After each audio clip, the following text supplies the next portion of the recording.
When I walked into the refugee camp in Dadaab, Kenya, I heard a scream that could only be a mother's cry of loss, a scream that could only be a mother's pain. This mother had walked from Somalia to Kenya with her children because there was no food.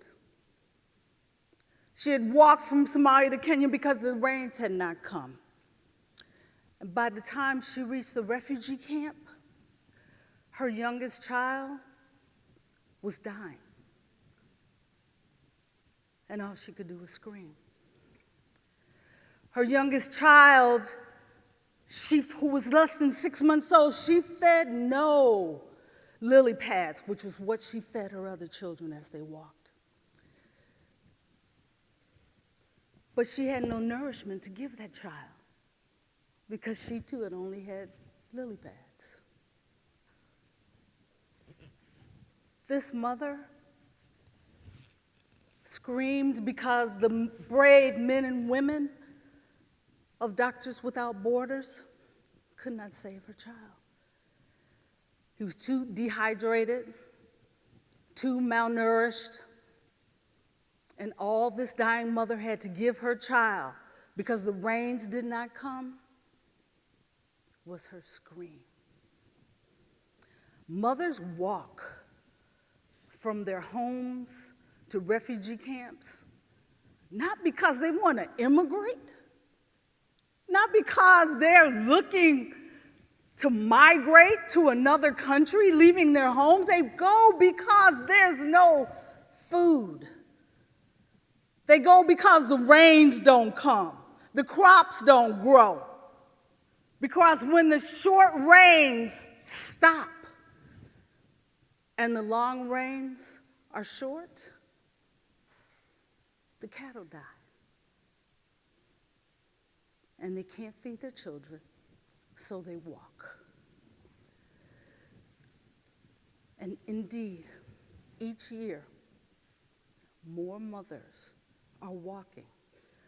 The same mothers are walking every single year because the rains don't come.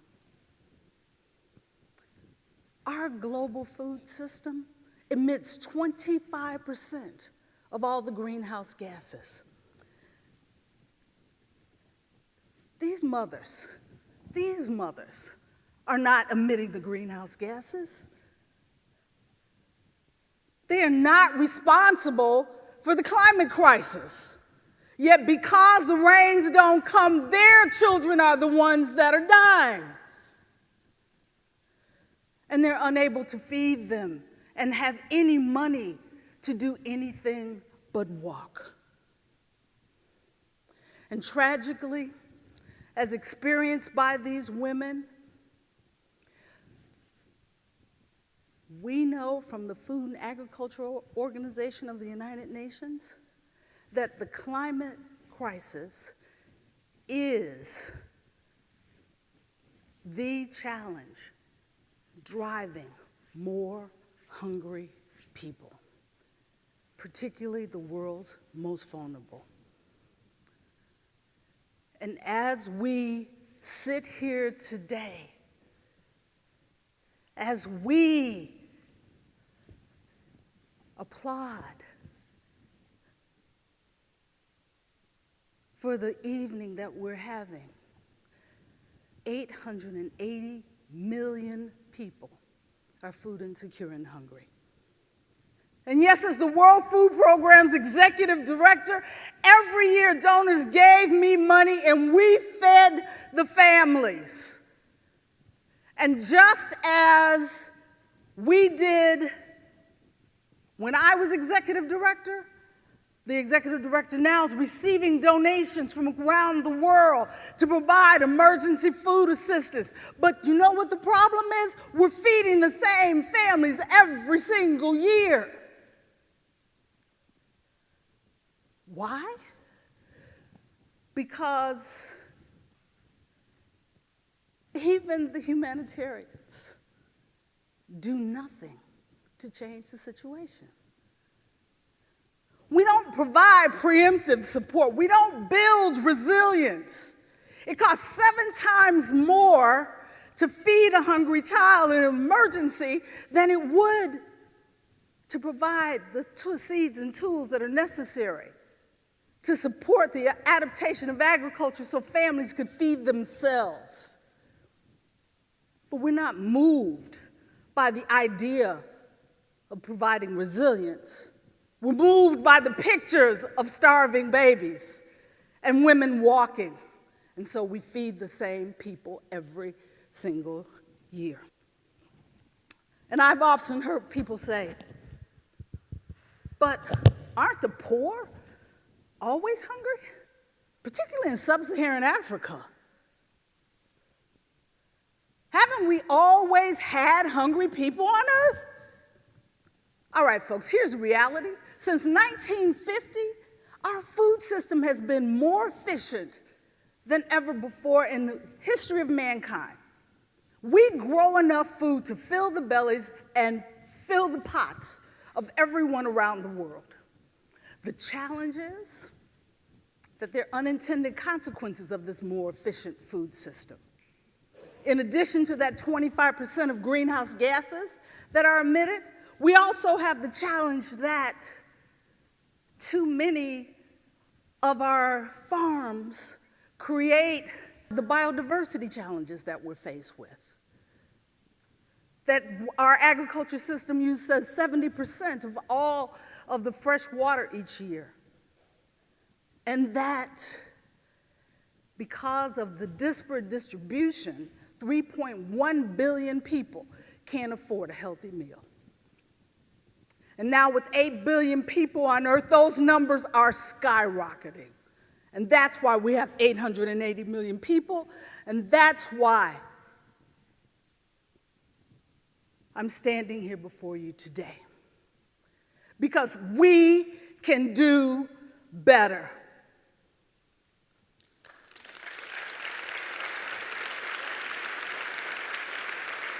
It is possible to stop these mothers from walking. We can break the cycle of hunger.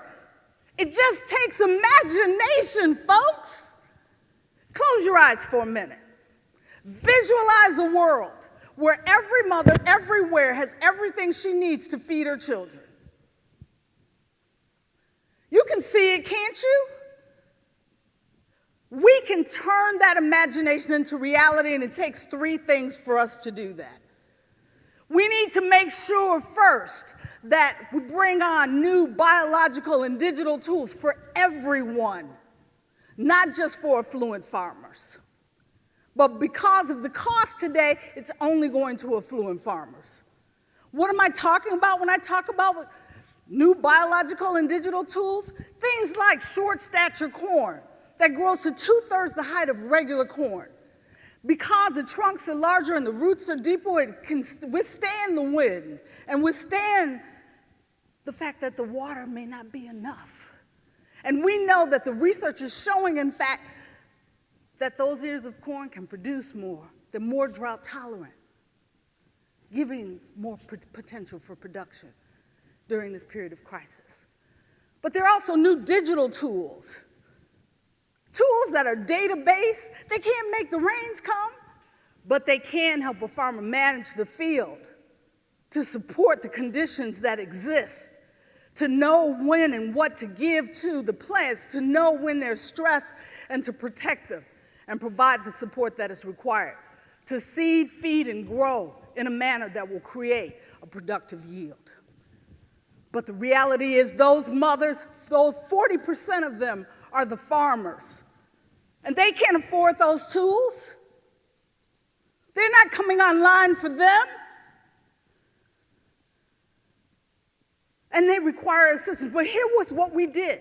As part of the Paris Accord, you all remember the Paris Accord, we all agreed that $100 billion a year would be provided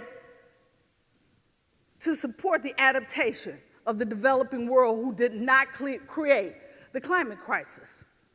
But that was 2015.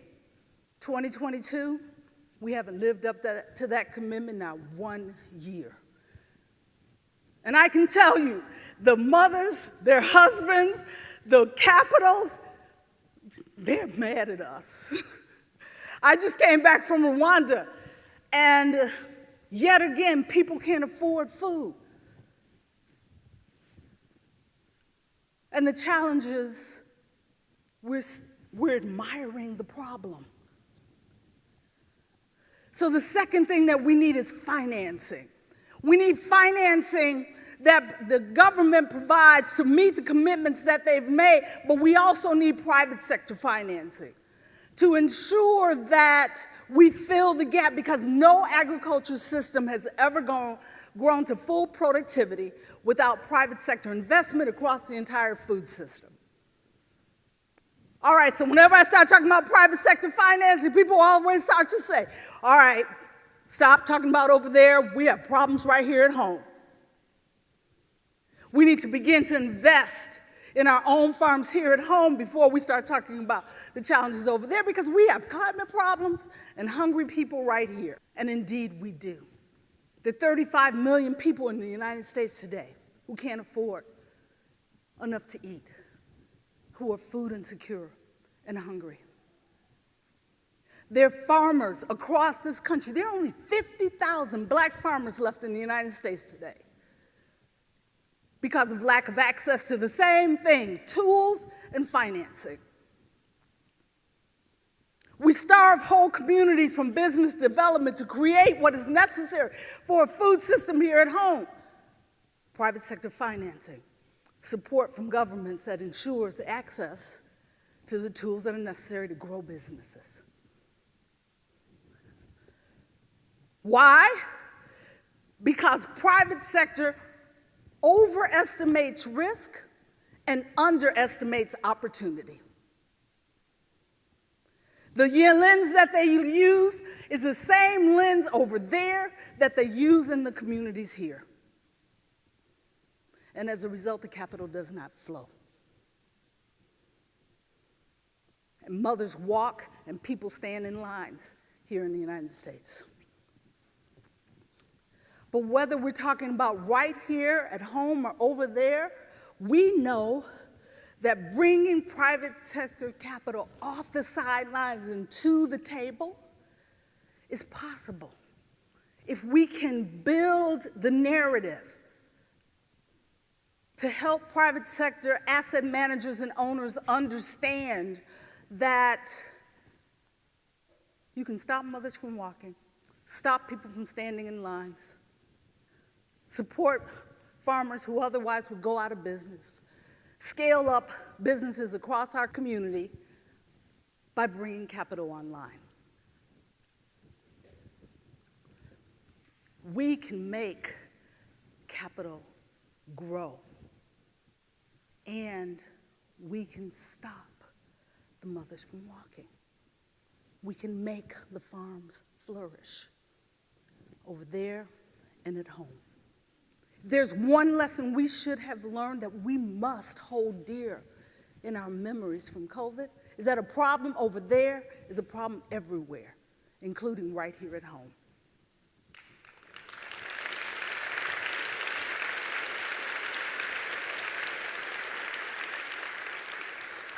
When I was at WFP as the executive director, we didn't take pictures with babies with flies on their eyes and bloated bellies. We took pictures with fat, healthy babies because I wanted people to see that in the worst places in the world, babies can thrive when we provide them with the assistance that is necessary. I wanted the world to know that there are no mothers who wanted to stand in a line in order to feed their child, that they were working as hard as we work here to ensure that their children had the access to the food that they need and the opportunity to live a full and prosperous life. I wanted the world to know that we could prove that there was a different way for us to embrace the opportunity of our own humanity there was a different way for us to recognize that we all want the same thing, whether it's a child on the west side of Chicago or in South Sudan. So I've talked about two things that are necessary. We need more innovation, biological and digital. We need more money. But we also need that third thing. I told you there were three. And the third is we need public will and accountability. I was in the elevator, and there was a public official who will go unnamed because you all know him, who when I came on the elevator, he was looking at his phone.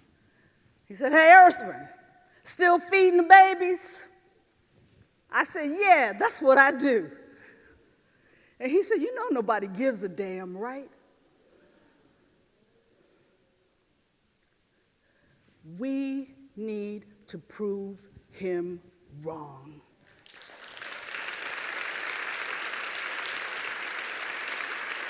We need to demonstrate that we do care, that you do care. And then we need to hold him and all of our elected officials accountable. Thank you.